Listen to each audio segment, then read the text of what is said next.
കർത്താവിൻ്റെ വിശുദ്ധ പൗരോഹിത്യത്തെ മഹത്വപ്പെടുത്തണമേ. കർത്താവെ, സഭയിലുള്ള സാന്നിധ്യം പ്രകടമാക്കണമേ. 40 വർഷം ഞാൻ അർപ്പിച്ച കൃപാനയുടെ യോഗ്യതയാൽ കൃപാസന അൾത്താറെ ജീവനോടെ പ്രത്യക്ഷപ്പെട്ട പരിശുദ്ധ അമ്മയുടെ മാധ്യസ്ഥത്തിൽ ഞാൻ മക്കളെ ആശീർവദിക്കുന്നു. ഈശോയെ, എവിടെയെങ്കിലും യാത്ര ചെയ്യുന്ന മുമ്പ് ഇതൊന്ന് കൂടിയിട്ട് പോണവരുണ്ട്. ഈശോയെ, അവർ മക്കളുടെ ഇന്നത്തെ മുഴുവൻ യാത്രകൾ ഞാൻ അങ്ങേക്ക് ഏൽപ്പിക്കുന്നു. അവരുടെ കണ്ണുനീര് ഉപ്പണം കർത്താവേ. അവർ പോകുന്ന ഇടങ്ങളിൽ നീ അവിടെ കൂടെ പോകണം. പലരും ഒറ്റക്കാണ്, പലരും അവർ ഒറ്റക്ക് പോയിട്ട് നടക്കാത്ത പല കാര്യങ്ങൾക്ക് വേണ്ടിയാണ് പോണത്. ഓഫീസിലായാലും കോളേജിലായാലും സ്കൂളിലായാലും പരീക്ഷയ്ക്കായാലും ജോലിക്കായാലും ഇൻ്റർവ്യൂവിനായാലും മറ്റ് റവന്യൂ ആയിട്ടുള്ള കാര്യങ്ങൾക്കായാലും കർത്താവേ, അങ്ങയുടെ മക്കൾ പോകുന്ന ഇടങ്ങളിലെല്ലാം I will come with you wherever you go. മുഖത്തെ ആവേശപ്പെടുത്തുന്ന അങ്ങയുടെ അഭിഷേക വചനമാണ്. നീ എവിടെ പോയാലും ഞാൻ നിലകൊണ്ടാകും. കർത്താവെ, ഞങ്ങൾ ആഴമായത് വിശ്വസിച്ചുകൊണ്ട് കർത്താവ് ഈ മക്കൾ നിന്നെയും കൊണ്ടുപോകാൻ ഇടയാക്കണമേ.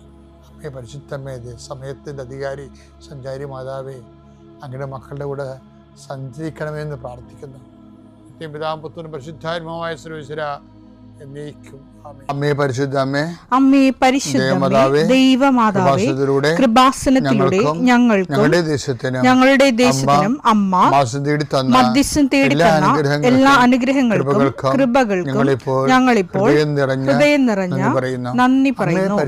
അമ്മേ പരിശുദ്ധമ്മേ, ദൈവമാതാവേ, 2004 ഡിസംബർ 7 ഉച്ചകഴിഞ്ഞ് 2:30 കൃപാസനത്തിൽ സംഭവിച്ച അമ്മയുടെ പ്രത്യക്ഷപ്പെടലിനെക്കുറിച്ച് തിരുസഭയ്ക്ക് സമർപ്പിച്ചിരിക്കുന്ന പഠനരേഖകളുടെ മേൽ സഭാത്മകമായ പഠനം ആരംഭിക്കുവാൻ ഞങ്ങൾ പ്രാർത്ഥിക്കുന്നു.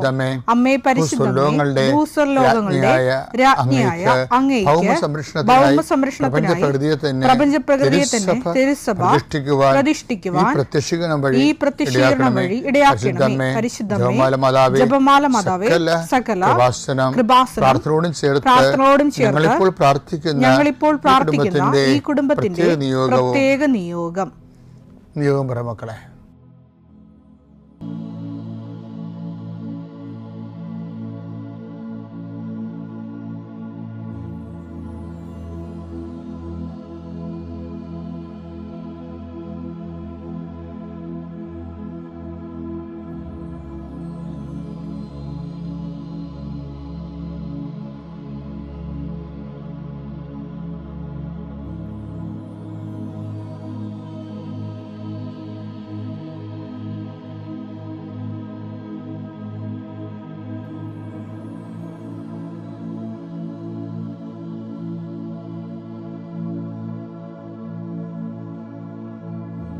അമ്മയുടെ പ്രത്യക്ഷീകരണത്തിന്റെ ഈ അനുഗ്രഹവേളയിൽ ഞങ്ങൾക്ക് സാധിച്ചു തരുവാൻ കനിയണമേ. ആമേൻ. എൻ്റെ പ്രിയപ്പെട്ടവരെ, നമ്മൾ ഇന്നലെ അജ്ഞാത പരിശീലനം കണ്ടില്ലേ?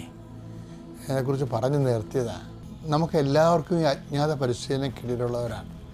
നമ്മൾ ശ്രദ്ധിച്ചിട്ടില്ലെന്ന് മാത്രമേ ഉള്ളൂ. നമ്മൾ അതിന് പകരം ആ സമയത്തൊക്കെ ഞാൻ പ്രാർത്ഥിച്ചല്ലോ, ഞാൻ ആത്മീയമായി ജീവിച്ച് കർത്താവിനോട് ചേർന്ന് ജീവിച്ചിട്ട് എനിക്ക് ഇങ്ങനെയൊക്കെയല്ല സംഭവിക്കണമെന്നൊക്കെയാണ് നമ്മൾ പറഞ്ഞ് അജ്ഞാത പരിശീലനത്തിൻ്റെ നിറം കെടുത്തിക്കളെ. അപ്പോൾ ഈ അജ്ഞാത പരിശീലനം എന്താണെന്ന് അറിയാമോ? അതായത് ഉദാഹരണത്തിന് ആ ഗോലിയത്ത് വരുന്നില്ലേ, രാക്ഷസൻ. അപ്പോൾ ഇസ്രയേലിലുള്ള എല്ലാ ക്യാപ്റ്റന്മാരും ബ്രിഗേഡിയർമാരും എല്ലാം അവർ ലീവ് എടുത്ത് വീട്ടിൽ പോകും. വീട്ടിൽ പോയവരാണെങ്കിൽ ഭാര്യമാരെ വിടത്തുമില്ല. കാര്യം ഗോലിയാത്ത് പേര് കേട്ട രാക്ഷസനാണ്. അതുകൊണ്ട് ലീവിന് വീട്ടിൽ പോയാൽ ആരും തിരിച്ചു വന്നില്ല. സാവോൾ രാജാവ് കെട്ടിലായി. ഇസ്രയേൽ ഭയങ്കര നാണക്കേടായി. അത് കേട്ടപ്പോഴാണ് ഗോലിയാത്താണെങ്കിൽ അതിർത്തി കിടന്ന് ഭയങ്കര വെല്ലുവിളി. അപ്പോൾ ദാവീദ് അവിടെ അപ്പം കൊടുക്കാൻ വേണ്ടി വന്ന ആളാണെന്ന് നിങ്ങൾക്കറിയാം. വീട്ടിൽ നിന്ന് പറഞ്ഞു വിട്ടിട്ട് ചേട്ടന്മാർക്ക് അപ്പം കൊടുക്കാൻ വേണ്ടി വന്ന ആളാണ്. അപ്പം ഇവനിങ്ങനെ ഇസ്രയേലിൻ്റെ ദൈവത്തെ വെല്ലുവിളിച്ചിട്ട് ദാവീദിന് ചുരുക്കി പിടിച്ച്. അപ്പോൾ ദാവീദ് എടുത്ത് വയ്ക്കുമ്പോൾ, നീ ചത്ത പട്ടി, എൻ്റെ കർത്താവിനെ ഭത്സിക്കാൻ ഇവൻ ആരാണെന്ന് ചോദിച്ചു. അങ്ങനെ ചേട്ടന്മാരറിയാതെ ഈ ദൈവസ്നേഹത്തിൽ കാളി ഇവൻ ദാവീദിൻ്റെ ഇത് പറയും, ഗോലിയാത്തിനെ കൊല്ലാൻ ഞാൻ പോകാമെന്ന് പറയും. അപ്പോൾ സാവോള് നോക്കുമ്പോൾ ഇവനൊരു പയ്യൻ, ഇടയ പയ്യനാണ്, വെറുതെ ഇവനൊക്കെ പറഞ്ഞു വിട്ട അയാൾക്ക് അവൻ ഞൊട്ടിക്കളയാണ്. അതുകൊണ്ടാണ് സാവോൾ മുടക്കാൻ വേണ്ടി, നിനക്ക് പരിശീലനം വല്ലതും കിട്ടിയ ആളാണ്, നിനക്ക് യുദ്ധം ചെയ്യാൻ വേണ്ടി പരിശീലനം വല്ലതും കിട്ടിയോ? അപ്പം കിട്ടിയില്ലെന്ന് പറയുകയാണെങ്കിൽ വീട്ടിൽ പോടാന്ന് പറയാൻ പറ്റും. അതാണ് അങ്ങനെ അവന് മടക്കാൻ പറ്റും. അവന് ഒഫൻഡ് ചെയ്യാതെ മടക്കാൻ വേണ്ടി സാവോൾ ചോദിക്കുക, നിനക്ക് യുദ്ധം ചെയ്ത് പരിശീലനമൊന്നും കിട്ടിയിട്ടില്ലല്ലോ എന്ന് പറയും. അപ്പം ദാവീദ് അപ്പോൾ പറയും, എനിക്ക് പരിശീലനമൊന്നും കിട്ടിയിട്ടില്ലെങ്കിൽ ഞാനൊരു സിംഹത്തെ കൊന്നിട്ടുണ്ടെന്ന് പറയും. അവിടുത്തെ ആരും, സാവൂള് പോലും ഒരു സിംഹക്കുഞ്ഞിനെ പോലും കൊന്നിട്ടില്ല. അപ്പോൾ ഇവൻ ഇങ്ങനെ പറഞ്ഞപ്പോൾ സാവൂളിന് കോൺഫിഡൻസ് ആവും. പക്ഷെ എന്താണ് സംഭവിക്കണത്? ഇവനെ ദൈവം ഗോലിയാത്തിനെ ഫേസ് ചെയ്യാൻ വേണ്ടി അജ്ഞാതമായ പരിശീലനം നൽകിക്കൊണ്ടിരിക്കുകയാണ്. നമ്മുടെ ചില ഭയങ്കര തന്ത്രപ്രധാനമായ പരിശീലനം വനങ്ങളുടെ ഉള്ളിൽ നടത്തത്തില്ലേ ചില കൂട്ടം ആൾക്കാർ, അതുപോലെ ദൈവം ഇവനെ ജനങ്ങളിൽ നിന്ന് മാറ്റി നിർത്തിയിട്ട് വനാന്തര ഭാഗങ്ങളിലൊരു പരിശീലനം നടത്തുകയാണ്. ഇവൻ്റെ ആടിനെ പിടിക്കാൻ ചിലപ്പോൾ കരടി വരും, ചിലപ്പോൾ സിംഹം വരും, അതുമായിട്ട് ഇവൻ മൽപ്പിടുത്തത്തിലാകും. അവസാനം ദാവീദിന് ജയിക്കണ രീതി കോൺഫിഡൻസ് ആകും. അപ്പം അതുപോലെ അതാണ് എൻ്റെ വിഷയം. അപ്പോൾ ഇതുപോലെ നമ്മൾക്കും കോൺഫിഡൻസ് കിട്ടാൻ വേണ്ടി ദൈവം അജ്ഞാതമായ പരിശീലനം നമുക്ക് നൽകുന്നതാണ് നമ്മളുടെ ക്ലേശങ്ങളെന്ന്. അജ്ഞാത പരിശീലനമാണ് ഓരോ ക്ലേശങ്ങളും. ഇപ്പോൾ ഒരു ക്ലേശം നമ്മളുടെ കടന്നു പോകുമ്പോൾ നിങ്ങൾ ഓർക്കണം, ദൈവമാണ് എന്നെ പരിശീലിപ്പിക്കണത്. ഭാവിയിൽ ഈ സാക്ഷ്യ ജീവിതത്തിന് ഇതാവശ്യമായി വരും എന്ന് പറഞ്ഞ് ദൈവത്തിന് നന്ദി പറയണം. അല്ലാതെ എനിക്കിങ്ങനെ സംഭവിച്ചതല്ല, ദൈവനോട് ഇങ്ങനെ ചെയ്തല്ല എന്നൊക്കെയുള്ള ഒരു വിവരക്കേടൊന്നും പറയരുത്. കാര്യം ഇത് വളരെ സീരിയസ് ആയിട്ട് നമ്മൾ അജ്ഞാത പരിശീലനം ദൈവം നടത്തുമ്പോൾ ദൈവ പൈതലാണ് നീയെങ്കിൽ നിനക്ക് പെട്ടെന്ന് മനസ്സിലാകും. ജഡിക സന്താനമാണെങ്കിൽ പെട്ടെന്ന് മനസ്സിലാവത്തില്ല. അവരങ്ങനെ മോങ്ങിക്കൊണ്ട് പ്രാർത്ഥന കുറച്ച്, പള്ളിപ്പോക്ക് കുറച്ച്, ഇത്രയും പ്രാർത്ഥിച്ചതൊക്കെ പ്രാർത്ഥിക്കുന്നതോറും ക്ലേശങ്ങളാണല്ലോ എന്നൊക്കെ പറഞ്ഞൊരു വീട്ടിൽ ചുമ്മാ ഇങ്ങനെ അളിഞ്ഞ വർത്തമാനവും പറഞ്ഞ് ഇങ്ങനെ പിച്ചും പേയും പറഞ്ഞ് വീട്ടിലിരിക്കും. അതിൻ്റെ അർത്ഥം ഈ ഒരു സാധനം കൊണ്ട് ചിലപ്പോൾ നീ ദൈവത്തിൽ നിന്ന് അകന്നു പോയെന്നും വരാം. ചിലപ്പോൾ ദൈവം നിന്നെ ഇത്രയും നാളുള്ള ജോലിയിൽ നിന്നെക്കൊണ്ടൊരു പ്രയോജനമില്ലെന്ന് കണ്ടിട്ട് ചിലപ്പോൾ ദൈവസന്നിധിയിൽ നിന്നെ തള്ളിക്കളയണമെന്നുമാകുക. പരിശുദ്ധാത്മാവ് ഉണ്ടെങ്കിൽ നമുക്കറിയാൻ പറ്റും എന്താണ് സംഭവിക്കണമെന്നുള്ളത്. ഇങ്ങനെയുള്ളവർക്ക് പരിശുദ്ധ പ്രവർത്തിക്കാനും പാടാണല്ല. അപ്പം ജഡിക സന്താനമല്ലാതെ സത്യസന്ധമായ ദൈവത്തെ ഫോളോ ചെയ്ത് മുന്നോട്ട് പോകാൻ അജ്ഞാത പരിശീലനങ്ങൾ നടക്കുമ്പോൾ അത് മനസ്സിലാക്കാനുള്ള പരിശുദ്ധാത്മാവ് കിട്ടാൻ വേണ്ടി നമുക്ക് പ്രാർത്ഥിക്കാം. പിതാവിൻ്റെയും പുത്രൻ്റെയും പരിശുദ്ധാത്മാവിൻ്റെയും നാമത്തിൽ. വിശ്വാസ പ്രമാണം.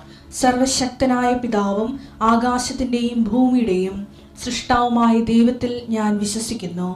അവിടുത്തെ ഏകപുത്രനും ഞങ്ങളുടെ കർത്താവുമായ ഈശോമിശിഹായിലും ഞാൻ വിശ്വസിക്കുന്നു. ഈ പുത്രൻ പരിശുദ്ധാത്മാവിനാൽ ഗർഭസ്ഥനായി കന്യകാമറിയത്തിൽ നിന്ന് പിറന്ന് പൊന്തിയോസ് പീലാത്തോസിന്റെ കാലത്ത് പീഡകൾ സഹിച്ച് കുരിശിൽ തറയ്ക്കപ്പെട്ട് മരിച്ച് അടക്കപ്പെട്ട് പാതാളങ്ങളിൽ ഇറങ്ങി മരിച്ചവരുടെ ഇടയിൽ നിന്ന് മൂന്നാം നാൾ ഉയർത്ത് സ്വർഗത്തിലേക്ക് എഴുന്നള്ളി സർവശക്തിയുള്ള പിതാവായ ദൈവത്തിന്റെ വലതുഭാഗത്തിരിക്കുന്നു. അവിടെ നിന്ന് ജീവിക്കുന്നവരെയും മരിച്ചവരെയും വിധിക്കുവാൻ വരുമെന്നും ഞാൻ വിശ്വസിക്കുന്നു. പരിശുദ്ധാത്മാവിലും ഞാൻ വിശ്വസിക്കുന്നു. വിശുദ്ധ കത്തോലിക്ക സഭയിലും പുണ്യവാന്മാരുടെ ഐക്യത്തിലും പാപങ്ങളുടെ മോചനത്തിലും ശരീരത്തിന്റെ ഉയർപ്പിലും നിത്യമായ ജീവിതത്തിലും ഞാൻ വിശ്വസിക്കുന്നു. ആമേൻ. സുഖസ്ഥനായ ഞങ്ങളുടെ പിതാവേ, അങ്ങയുടെ നാമം പൂജിതമാകണമേ. അങ്ങയുടെ രാജ്യം വരണമേ. അങ്ങയുടെ തിരുമനസ് സ്വർഗത്തിലെ പോലെ ഭൂമിയിലും ആകണമേ. അന്നു വേണ്ടുന്ന ആഹാരം ഇന്ന് ഞങ്ങൾക്ക് തരണമേ. ഞങ്ങളോട് തെറ്റ് ചെയ്യുന്നവരോട് ഞങ്ങൾ ക്ഷമിക്കുന്നത് പോലെ ഞങ്ങളുടെ തെറ്റുകൾ ഞങ്ങളോടും ക്ഷമിക്കണമേ. ഞങ്ങളെ പ്രലോഭനത്തിൽ ഉൾപ്പെടുത്തരുതേ, തിന്മയിൽ ഞങ്ങൾ രക്ഷിക്കണമേ. ആമേൻ. നന്മ തെളിഞ്ഞു മറിയമേ, സ്വസ്തി. കർത്താവ് അങ്ങയുടെ കൂടെ സ്ത്രീകളിൽ അങ്ങ് അനുഗ്രഹിക്കപ്പെട്ടവളാകുന്നു. അങ്ങയുടെ ഉദരത്തിൻ ഫലമായി ഈശോ അനുഗ്രഹിക്കപ്പെട്ടവനാകുന്നു. പരിശുദ്ധ മറിയമേ, തമ്പുരാന്റെ അമ്മേ, പാപികളായ ഞങ്ങൾക്ക് വേണ്ടി ഇപ്പോഴും ഞങ്ങളുടെ മരണസമയത്തും തമ്പുരാനോട് അപേക്ഷിക്കണമേ. ആമേൻ. അതുപോലെ തന്നെ എൻ്റെ മൂന്നാമത്തെ മോൻ ഷിപ്പിലായിരുന്നു. മോനും ശ്വാസം മുട്ടലുള്ള ഒരു വ്യക്തിയായിരുന്നു.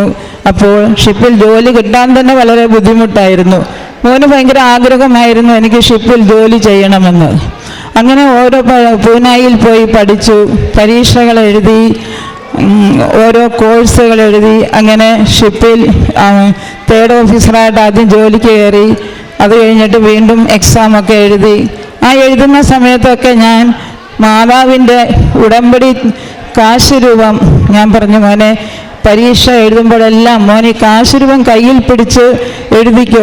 എന്ത് മോന് ബുദ്ധിമുട്ട് വന്നാലും എന്ത് മറന്നു പോയാലും എല്ലാം പരിശുദ്ധ അമ്മ അത് ഓർമ്മിപ്പിച്ച് തരും.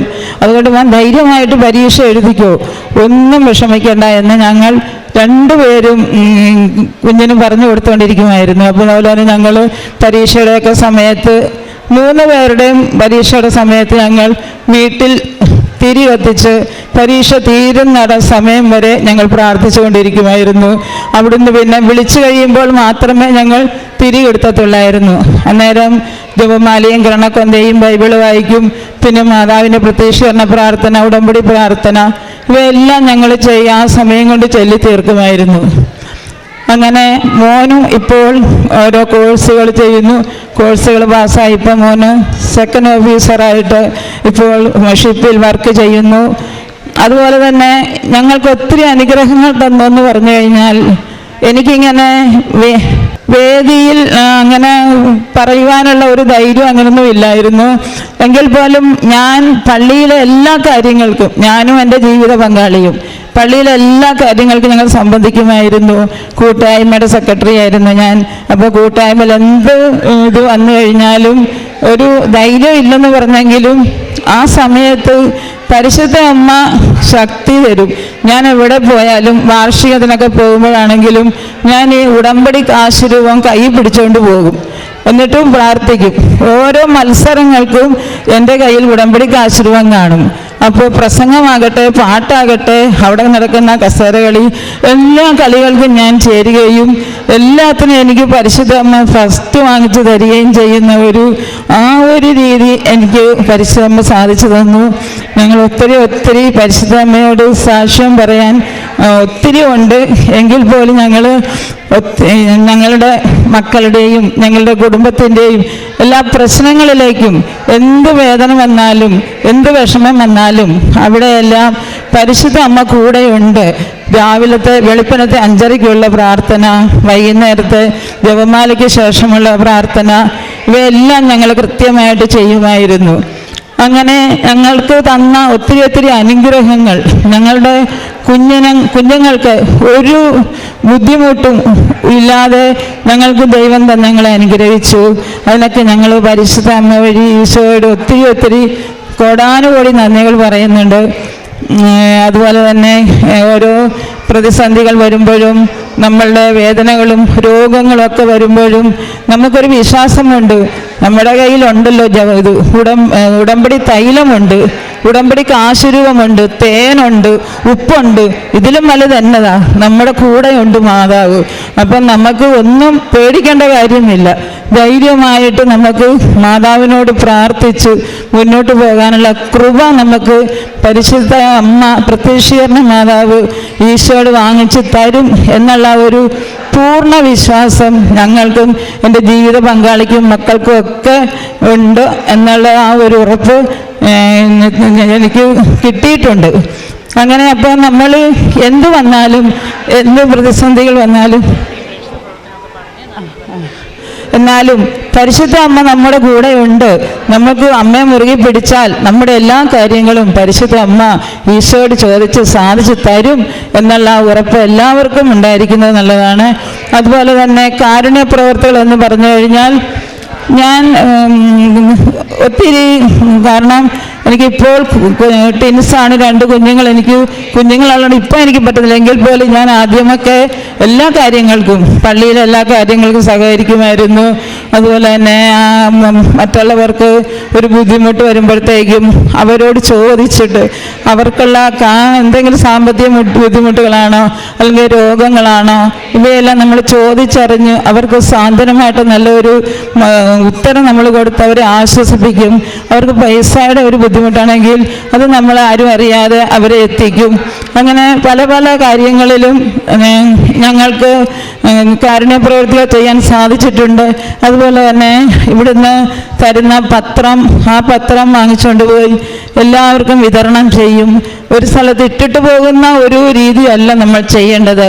ആ പത്രം തരുമ്പോൾ ബഹുമാനപ്പെട്ട ജോസഫ് അച്ഛൻ പറഞ്ഞിട്ടുണ്ട്, വിശ്വാസ പ്രമാണം ചൊല്ലി നമ്മൾ ഓരോരുത്തർക്കും കൊടുക്കുമ്പോഴും വിശ്വാസ പ്രമാണം ചൊല്ലി നമ്മൾ ആ പത്രം കൊടുക്കുക. അപ്പം അവർക്കും അതിൻ്റെ അനുഗ്രഹങ്ങൾ കിട്ടും. അങ്ങനെയാണ് ഞാൻ കൊടുത്തുകൊണ്ടിരിക്കുന്നത്. ബസ്സിൽ പോകുമ്പോഴാണെങ്കിലും ബസ്സിലുള്ളവർക്കും ചിലർക്കൊക്കെ ഭയങ്കര ബുദ്ധിമുട്ടുകളായിരിക്കും അത് വാങ്ങിക്കാനായിട്ട്. ചിലർക്കൊരു കളിയാക്കുന്ന ഒരു രീതിയിലായിരിക്കും. അപ്പം നമ്മളതൊന്നും മൈൻഡ് ചെയ്യേണ്ട കാര്യമില്ല. നമ്മൾ കൊടുക്കുക, അവർക്ക് വേണ്ടെന്നുണ്ടെങ്കിൽ നമ്മൾ തിരിച്ചു വാങ്ങിക്കുക, കാരണം അവർ കളയാൻ പാടില്ല. അങ്ങനെ ഒത്തിരി ഒത്തിരി കാരുണ്യ പ്രവൃത്തികളൊക്കെ ചെയ്തുകൊണ്ടിരുന്ന ഒരു വ്യക്തിയാണ് ഞാൻ. ഇപ്പോൾ എനിക്ക് ഇത്ര ഇതുള്ളതുകൊണ്ട് ഒത്തിരി ചെയ്യാൻ പറ്റുന്നില്ലെങ്കിൽ പോലും ആഗ്രഹങ്ങളുണ്ട് ചെയ്യാനായിട്ട്.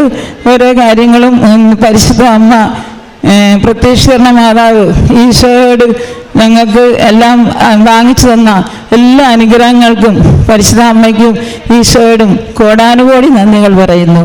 കൃപാസനം പ്രസാദപര മാതാവിനും തിരുക്കുമാരനും ഞാൻ ആദ്യമായി നന്ദി പറയുന്നു. എൻ്റെ പേര് ജിഷ. ഞാൻ തിരുവനന്തപുരം അതിരൂപതയിൽ ശാന്തിപുരം ഇടവകയിൽ നിന്ന് വരുന്നു. എൻ്റെ അമ്മ 2018 ഇവിടെ വന്ന് ഉടമ്പടി എടുത്തിട്ടുണ്ടായിരുന്നു.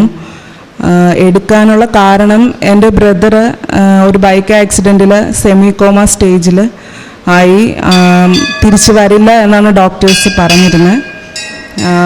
അപ്പോൾ അമ്മ ആ ഒരു നിയോഗം വെച്ച് ഇവിടെ വന്ന് 2001 ഞാൻ ഡിഗ്രി MSc ചെയ്തുകൊണ്ടിരിക്കുമായിരുന്നു. ഡിഗ്രി കംപ്ലീറ്റഡ് ആയിരുന്നു. അപ്പോൾ അമ്മ എനിക്കൊരു ജോലിക്ക് വേണ്ടി പ്രാർത്ഥിച്ചിരുന്നു. അപ്പോൾ ഉടമ്പടി വെച്ചു.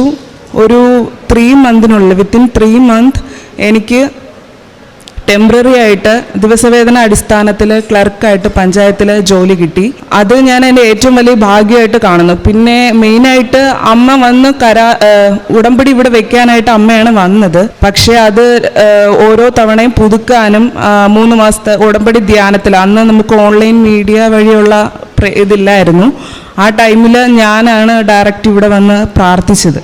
ഓരോ തവണയും ഉടമ്പടി ധ്യാനത്തിൽ വന്ന് പ്രാർത്ഥിച്ചത് ഞാനാണ്. അമ്മ, പരിശുദ്ധ അമ്മ എനിക്ക് ഏറ്റവും പ്രധാനമെന്നുണ്ട്. എനിക്ക് അന്നേരം ഒരു ജോലി വളരെയധികം പ്രാധാന്യമുള്ളതായിരുന്നു. അതെനിക്ക് അമ്മ മാതാവ് തന്ന് അനുഗ്രഹിച്ചു. പിന്നെ ഒരു 3 വർഷക്കാലം ഞാൻ ഈ ടെമ്പററി പോസ്റ്റിൽ തന്നെയായിരുന്നു ജോലി ചെയ്തുകൊണ്ടിരുന്നത്. പക്ഷേ ഏത് നിമിഷവും ടെമ്പററി പോസ്റ്റ് ആകുമ്പം നമുക്കറിയാം പഞ്ചായത്തിലും കൂടെയാണ്. അപ്പോൾ ഏത് നിമിഷവും നമുക്ക് ആ ജോലി എപ്പോൾ വേണേലും പോവാം. നമ്മളെ ഇന്ന് വരണ്ട എന്ന് പറഞ്ഞു കഴിഞ്ഞാൽ പിന്നെ വരാൻ പറ്റാതെ നമുക്ക് വീട്ടിലിരിക്കാവുന്ന ഒരു സ്റ്റേജായിരുന്നു. പക്ഷേ ആ ഒരു ഭരണസമിതി മാറി വന്ന സമയത്ത് കുറച്ചൊരു ക്രൈസിസ് ഉണ്ടായിരുന്നു എനിക്ക്. പക്ഷേ ആ ടൈമിൽ സർക്കാരിൽ നിന്നൊരു ഉത്തരവ് വന്നു, പ്രോജക്റ്റ് അസിസ്റ്റൻറ്റിനെ നിയമിക്കുന്നതായിട്ട് ഉത്തരവ് വന്നു. കോൺട്രാക്റ്റ് ബേസിസിൽ കരാർ വേതന അടിസ്ഥാനത്തിൽ പ്രോജക്റ്റ് അസിസ്റ്റൻറ്റിനെ നിയമിക്കുന്നതിനായിട്ട് ഉത്തരവ് വന്നിട്ടുണ്ടായിരുന്നു 2021.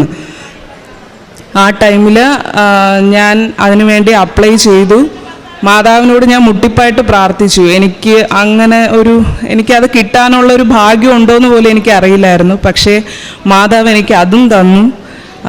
അപ്പോൾ അമ്മ ഞാൻ വിചാരിച്ചത് എനിക്ക് തന്നു. പിന്നെ അപ്രതീക്ഷിതമായിട്ടാണ് പല കാര്യങ്ങൾ. ഇപ്പോൾ ഈ നിമിഷം ഈ സാക്ഷ്യം പറയുന്നതും അപ്രതീക്ഷിതമായിരുന്നു. ഞാൻ ആ ഭാഗത്തിരുന്ന് എൻ്റെ മമ്മിക്ക് വേണ്ടി ഞാൻ പ്രാർത്ഥിക്കുമായിരുന്നു. അമ്മ നല്ല രീതിയിൽ സാക്ഷ്യം പറയാനായിട്ട് മാതാവ് അനുഗ്രഹിക്കണം എന്ന് ഞാൻ പ്രാർത്ഥിച്ചു. പക്ഷേ പെട്ടെന്ന് സിസ്റ്റർ അമ്മയെടുത്ത് പോകേണ്ടി വന്നപ്പോൾ സിസ്റ്റർ അമ്മ പറഞ്ഞു, അമ്മയ്ക്ക് വേണ്ടി മോക്ക് പറഞ്ഞൂടെ എന്ന് ചോദിച്ചു. പക്ഷേ അത് മാതാവിൻ്റെ ഹിതമാണെന്ന് ഞാൻ വിശ്വസിക്കുന്നു ഇപ്പോഴും. അപ്പോൾ നമ്മുടെ ജീവിതത്തിൽ നടക്കുന്ന എല്ലാം, എൻ്റെ ജീവിതത്തിൽ നടന്നതും ഞാൻ മാതാവിൻ്റെ ഹിതമാണെന്ന് വിശ്വസിക്കുന്നു. രണ്ടാമത്തെ സാക്ഷ്യമായിട്ട് പറയാനുള്ളത്, അമ്മ ആ ഉടമ്പടിയിൽ വെച്ചിരുന്ന ഒരു കാര്യമെന്ന് പറയുന്നത്, എൻ്റെ അമ്മയുടെ അനിയത്തിയുടെ മോള് അനിയത്തി ഹാർട്ട് പേഷ്യൻ്റാണ്. അപ്പോൾ വൺ സൈഡ് പാരലൈസ്ഡ് ആണ്. അപ്പോൾ ആൾക്ക് പ്രത്യേകിച്ചൊന്നും വേറെ വീട്ടിലെ കാര്യങ്ങളോ അങ്ങനെ ഒന്നും ചെയ്യാൻ പറ്റില്ല. ഈ ഒരു മോളാണ് ഈ അമ്മയുടെ കാര്യങ്ങളെല്ലാം ചെയ്യുന്നത്. അവൾ കുറച്ച് ഫിസിക്കലി അവൾക്ക് കുറച്ച് പൊക്കം കുറവും പിന്നെ ഹോർമോൺ ചേഞ്ചസ്, കുറച്ച് ഹെൽത്ത് ഇഷ്യൂസൊക്കെ അവൾക്ക് നല്ല രീതിയിലുണ്ട്. പക്ഷെ അവളുടെ മാരേജ് ഒക്കെ കഴിഞ്ഞു 7 വർഷക്കാലമായിട്ട് അവൾക്ക് കുട്ടികളില്ലായിരുന്നു. ഭയങ്കര സങ്കടമായിരുന്നു. അപ്പോൾ ഞങ്ങൾക്കും അതൊരു ഇതാണ്, ഞങ്ങൾക്കും ഒരു വിഷമമായിരുന്നു. അവൾ അതിനുവേണ്ടി നല്ല രീതിയിൽ പ്രാർത്ഥിക്കും. പള്ളിയിൽ പ്രാർത്ഥനാപരമായിട്ടുള്ള എല്ലാ കാര്യങ്ങളിലും